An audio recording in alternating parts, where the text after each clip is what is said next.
Hi, welcome back to another reading vlog. This one's gonna be a little bit weird. So this year, 2024, I turned 30. 30. It still doesn't feel real. I turned 30 on December 8th, and I've been in like the worst reading slump kind of ever, and I thought it'd be kind of fun to go back and read 4 books that really got me into reading as a kid. And I thought it'd be fun to do them kind of in parts, like books that I read as like a little kid into like books I read in middle school, because I stopped really I stopped reading in like high school, and I didn't get back into it again until my late 20s. So I just thought it'd be fun to go and read some books that maybe I read a ton as a kid, and books that like really got me into reading, and I thought it'd be fun to kind of reflect on that. So let's just jump into the books.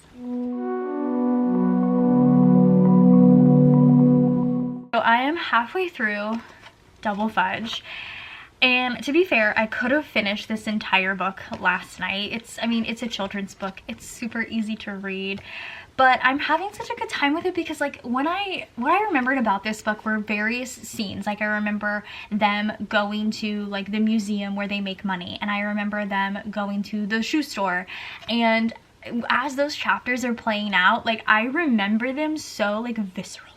Like I remember reading those scenes as a kid. Like for example, the shoe store scene, which I think is like chapter 2, they were talking about how Fudge couldn't decide between like a few different styles of shoes, and like it was black with silver trim or white with blue trim, and I remember that. Like I remember as a kid visualizing that. So it was just like, I don't know, it just brought back so much nostalgia. 100% will be able to finish this tonight, but I'm having a great time. I do feel like I probably should have read, I know I read Tales of Fourth Grade Nothing, but I don't think I've read any of the other books in this series, and I know this is book number 5, so like, I don't know. So as a kid, I guess it's a lot easier to kind of jump into the middle of a series as a kid because you know nothing and you're just kind of there for the ride. But as an adult, they're like bringing up people that I probably should have known, and I'm like, who are these people? Oh, and then they just go away, and I'm like, who are this person?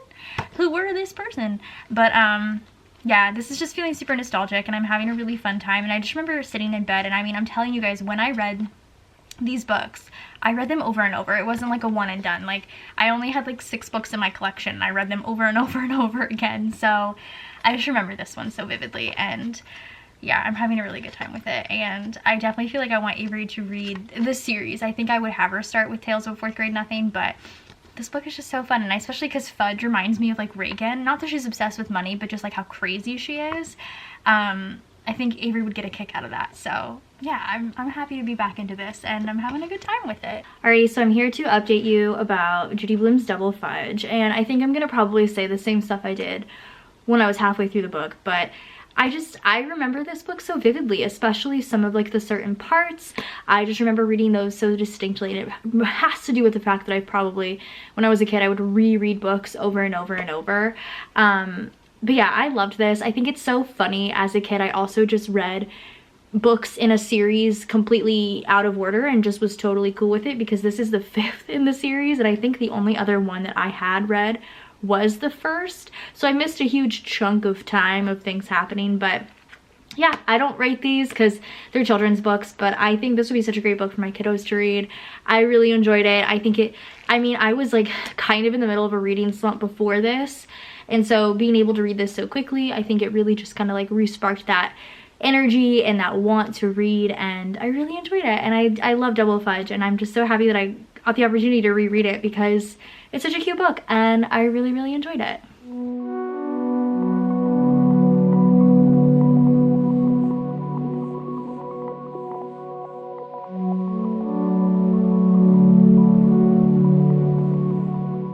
For my next book, I am a massive fan of The Adventures of the Bailey School Kids, and they have been redoing the covers recently, and I hate them. I hate them so much. So my goal has to be to go to half price books all the time, and if they have any that I don't have, I grab them because I collect them, and I have quite a few.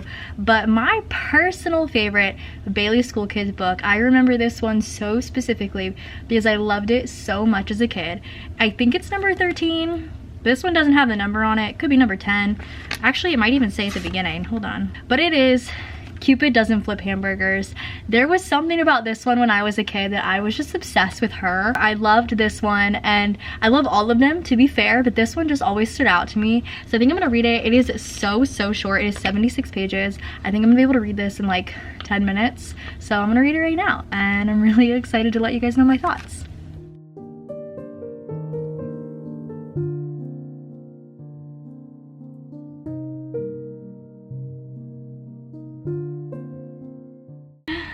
All right, so I just finished it. It took me about 15 minutes to read. Very quick, easy book. And I love having these not just for myself because I collect them, but my kids, I feel like my 9-year-old does like them. She's read the first few. She hasn't gotten to this one yet, but I definitely know my other kiddo will love this when she gets old enough to read these too. I loved this. It was just so cute. And I remember loving her so much, the new cafeteria cook, Cupid, if you will. And she's just so like, she just gives me like Southern grandma vibes that just wants everybody to love each other. It was just such a fun time. It was just such a cute little quick read. I think this would be perfect to read to your kids around Valentine's Day, or if you just want to read it quickly around Valentine's Day yourself. But I love this one. It was so cute. Yeah, it made me so happy, and I remember now why I liked this one the most, because I have read the first few with my oldest, and they're good, but this one just has a tug in my heartstrings. I just love it. I love the heart-shaped food. I love the pink everything. It's just so cute. So I really enjoyed rereading this one. It was such a good time. Hey guys, so today's actually my 30th birthday, in case you were curious, and I finished a book last night and I figured, you know what, let's keep it moving. So I'm gonna be starting this first book in the series, which, okay, so I'm gonna tell you what it is first and then I'll go into my story. This is The Dark Hills Divide. This is The Land of Elwan by Patrick Carman. Okay, now this book might be a little random for this specific prompt, because I think I read this once for sure. It wasn't one of the ones that I reread a bunch of times, and I couldn't even remember the name of this. So one day, like a few months ago, I remembered this book, and I remembered like 3 specific things about it, and that's what I googled. I googled like fantasy, like kids fantasy book girl wall. And I know that's weird. That's like literally all I googled. And then this came up and I was like, oh my god, that's it. So I remember like very minuscule details about this. I'm hoping that as I like start reading this, it'll come back to me. But this is the start of a series. It's about this 12-year-old girl, Alexa Daly. So she is going to visit her father for the summer. She's excited to explore this area more, the maze of rooms, passages in this lodge where they stay, but she's also eager to solve the mystery of what lies beyond the immense walls that were built to keep out any unnamed evil that lurks in the forest and in the dark hills. And I'm pretty sure at some point she is able to go there. I'm like pretty sure. I'm not 100% on that one, but it is a series. I think I read this first book once. I want to read it.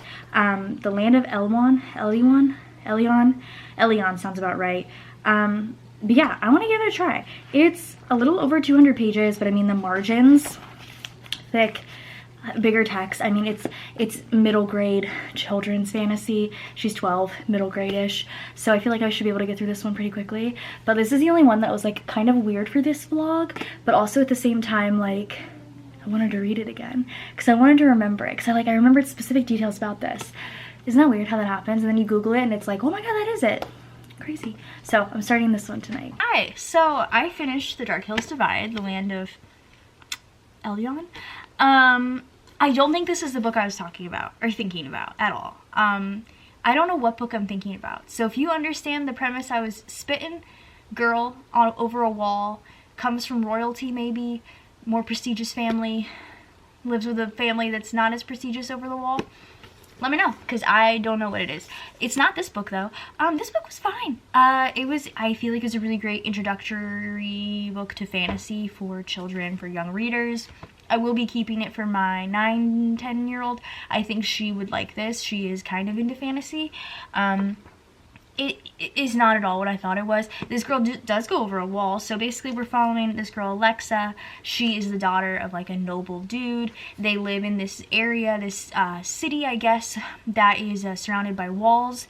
And like even the paths from city to city are surrounded by walls. So they can't get out of these walls. And she wants to know what's beyond them. She needs to know, and she somehow finds a path outside of the walls where she meets these animals that she can talk to, and these animals tell her that you know, something big is happening that she and many other people don't know about, and it really is going to affect her. So she brings that information back, and things proceed. It is a whole series. Like, there's 4 more books in this series.